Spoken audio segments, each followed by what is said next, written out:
Apa bedanya manusia yang the have dengan the rich? Kaum the have adalah kaum berpunya yang cara mendapatkan uangnya bukan dengan bekerja. Seperti anggota parlemen yang mendapatkan uang dari belahan anggaran. Pejabat yang korupsi nyuilin dana proyek. Anak orang kaya karena harta turunan. Intinya adalah harta yang diperoleh bukan karena jerih payah mendapatkannya sendiri. Mereka mendapatkan harta tersebut karena jabatan, karena harta keturunan dari orang tua atau dari kakek, memanfaatkan posisi parlemen atau injek kaki ala preman, atau memanfaatkan jabatan. Itu adalah kaum the have. Kaum the rich adalah mereka yang dengan keringat sendiri tanpa fasilitas, apalagi anggaran daerah, apalagi anggaran pemerintah, mereka dapat hasil usaha dari transaksi bisnis, dari komisi penjualan, dari berinvestasi di tanah, main properti, main saham, dengan modal dikumpulin pelan-pelan dari keringat sendiri, ataupun usaha menghasilkan produk sesuatu,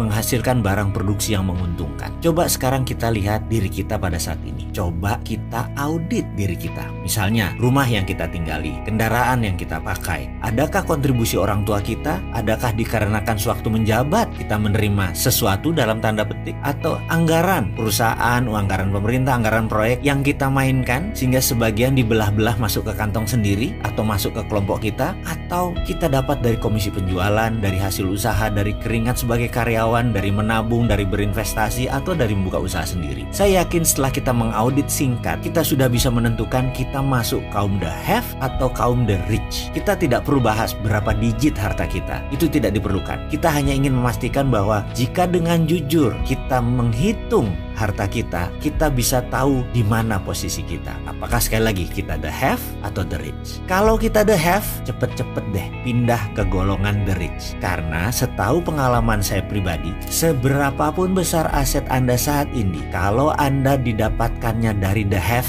pasti tidak akan sustain, pasti tidak akan everlast, pasti tidak awet, bisa hilang. Yuk jadi kaum the rich yang beramal soleh, rendah hati, dan pembelajar.